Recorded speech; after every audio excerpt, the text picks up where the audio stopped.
In the days of old, the sorcerers of Riverlong cured the sick and healed the wounded through a great power called Source. But a terrible darkness invaded the land, and Source was forever tainted. The sorcerers who once healed now only destroy, and madness has overtaken them. A few brave Source hunters are all that stand between Riverlon and the dark power that threatens to destroy it. Wherever Source appears, hunters follow.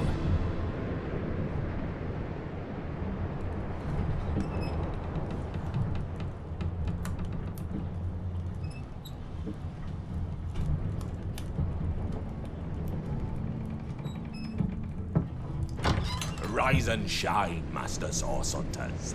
The captain wants you up on deck. Hear them gulls?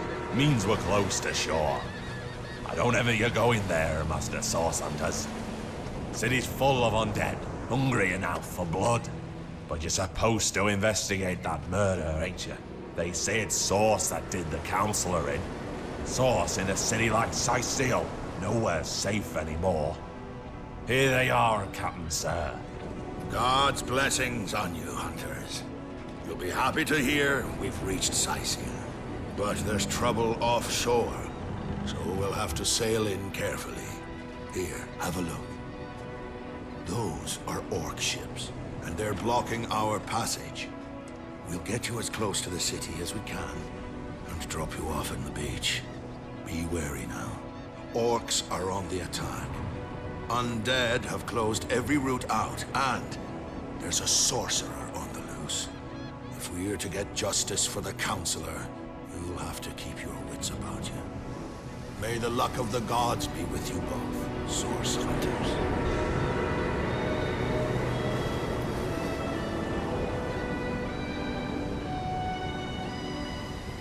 What's going on, everybody? Mortem here, this time bringing you the full story of Divinity, Original Sin. Finally, the more modern games. So, a couple of caveats jumping into this, especially if this is the first full story of series of mine you happen to be watching. Pretty much just going to cover the main plot. Like, I'm not really going to touch on a ton of side quests, that kind of stuff. Pretty much just focused on the main narrative here. So, with that in mind, Divinity, Original Sin, and its sequel, Original Sin 2, are going to be a little more difficult to do that with because, as opposed to the old games, which were designed around a pretty straightforward narrative, like a clear main story, there is a main story in Original Sin. It's just that the game can also be completed in like 30 minutes, and you can skip tons of it and never see any of it, and it not really matter. So it was a little harder to nail down specifically what to show, at least for me personally. So again, just trying to follow the main narrative arc here is really the point. So that may lead us to a few side quests here and there, but I'm not really trying to cover a ton of them, so just be aware of that. So, the game starts out, as the cinematic at the beginning of this video told you, just outside of Cyseal. We are two Source Hunters sent to investigate a murder that happened in Cyseal. Due to an Orc Raid that is happening near Cyseal, you're unable to actually get into the city proper, and you have to be dropped out onto the beach nearby. Now, once we actually come to and can control our characters, we have the option to read our orders, which basically just tells us the captain of the Source Hunters has sent us to Cyseal to investigate the murder. Basically stuff we already know, but if you want a little more context and some lore kind of flavor text, if you will, you can read those and find out. But going up along the beach, the first person we run into is a sorceress named the Conduit, who pretty much attacks us on sight by summoning undead. She herself runs away, but the dialogue she talks in the meantime specifically mentions plumbing a tomb for a stone of some sort. Now, after we defeat her undead minions, we have the option to explore said tomb, which primarily just serves as a tutorial area for the game. Now, you can completely skip this. There's not really anything important in there story-wise. However, there is a tiny bit of foreshadowing at the very end of it, because apparently there was a stone in the tomb that was stolen by the Conduit and her followers. Moving further up along the beach, we run into two guards guarding a bridge. They are guards from Cyseal. We can confront them directly or have them lead us to the wizard who summoned us. Depending on your dialogue options, you will either have to fight and kill them, or they just lead you farther up the beach. So if you go farther up the beach, you pretty much immediately run into an Orc Raid right outside the city that we saw earlier from the cinematic. Now, we have to kill the orcs. They are being led by a human, which is an important thing for later. So once we get this done, we can head to the city gate proper, where we are immediately met by a man named Arhu. Now, people who have played Divinity a ton will realize Arhu has actually been in most of the games. I think the only one he's not in is, well, two of them actually, is Beyond Divinity and Dragon Commander. That said, his role in Divinity 2 was like a tiny little cameo in the very end cinematic, so there is that. But whether or not you know Arhu aside, he gives us important information that he was the one who summoned us to investigate the murder of a man named Counselor Jake, who died under suspicious circumstances, to say the least. Now, what Arhu actually does is tells us to go speak to Captain Arias, I believe is how it's pronounced, and get permission to investigate the crime scene, because Captain Arias, right, while he is not the mayor, is ultimately kind of the leader of the town, and you need his permission to do so. Now, if you choose to speak to Arhu, you can also get more information from him. Basically, the prime suspect seems to be Counselor Jake's wife, Esmeralda, though nobody really has any real proof of anything she's actually done wrong, so there's all that going on. But basically, he gives you leads to investigate in this murder. So, from here, before we actually go see Captain Arias, I recommend scouting around town a little bit, because you can run into 4 of the possible companions, which is all of them, pretty much around town here. Now, you can only choose 2 of them to adventure with you at any given time, but you can pick up all 4 of them a little later, but we'll get into that in a while. These are Medora, the retired source hunter who you can meet in the inn. There is Bear Doter, which is the wild woman who attacked some guards and is thus in a jail cell. There is Wolgraf, the mute thief you can find in a cavern below the city. And there is, lastly, Jhon, the demon hunter, which a lot of people will recognize from Divinity Original Sin 2. What you may or may not have known up to this point is that he was actually a playable companion in Divinity Original Sin. And obviously, where Divinity Original Sin is set about 1,200 years before Divine Divinity even, makes Jhon very old, much like it does Arhu and a couple other characters. All that out of the way, we can go speak to Captain Arias. So, with speaking with Captain Arias, the main thing he tells us is basically that he doesn't like us and he wishes you weren't here. That's pretty much it. He also does give you permission to investigate the crime scene, which is the main thing, and much like Arhu, you can get his perspective on possible leads during the case, but nothing really substantial. Basically, he tells you that if you can provide proof, he can have people arrested for you, which is important, and now we go investigate. The crime scene is really the next big step. From here, we obviously go investigate the crime scene. Now, the crime happened in a room at the King Crab Inn, which is the big inn in town. We go to that inn, we investigate the crime scene, and upon giving the guard the heads up that we are given permission to enter the crime scene, and, then entering the crime scene, we can pick up a stone called a Starstone, and we are immediately teleported away to a strange place, otherwise known as the End of Time. So, this is where the game takes a bit of a different turn.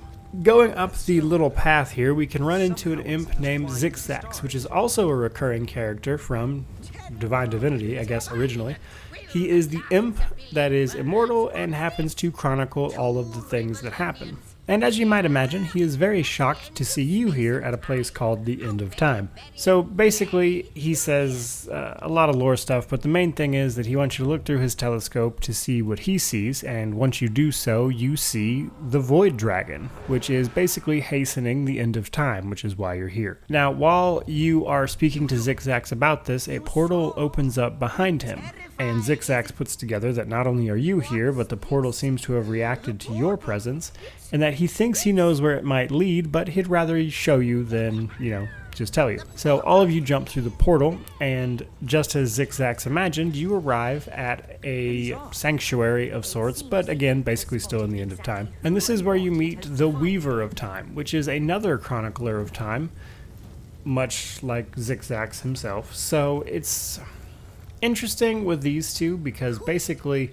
they're chroniclers of time. They're like two sides of the same coin in a lot of ways, but they're almost cosmic forces more than anything else, really. It's just strange that they're avatars for them. But the Weaver of Time explains to you that basically huge chunks of the tapestry of time are missing. And if you recover more starstones, she can basically tell you who you are because, for whatever reason, you and your counterpart, Source Hunters, are absent from her tapestry. But she believes that if you collect more starstones, it'll become clear as to who you are and why you're missing from the tapestry. And they think that if you do this, that might help somehow stave off the void dragon that is consuming the world.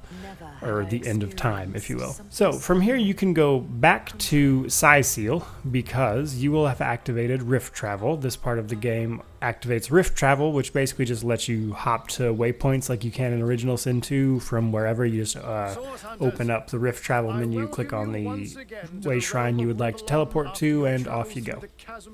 Now, upon arriving back in Cyseal, we are met by Arhu, who explains that while he didn't want to tell you this at first, Arhu is actually an agent of Zigzags. They met some time ago, and that they are aware that there is a sect of humans who are involved in some nefarious deeds that are somehow connected to Counselor Jake's murder, which is why he actually summoned you, as opposed to, just a routine investigation of a death. So Arhu explains all of this and basically tells you to keep him posted of anything going on so he can coordinate with Zigzags, basically. Now, he also gives you the teleporter pyramids. Well, at least one of them, which is awesome. Always nice to see those return. Love the teleporter pyramids in classic teleporter pyramid fashion, because this is literally every game they come up in. You only get one. You are instructed to use it to find the other one because it'll teleport you to it.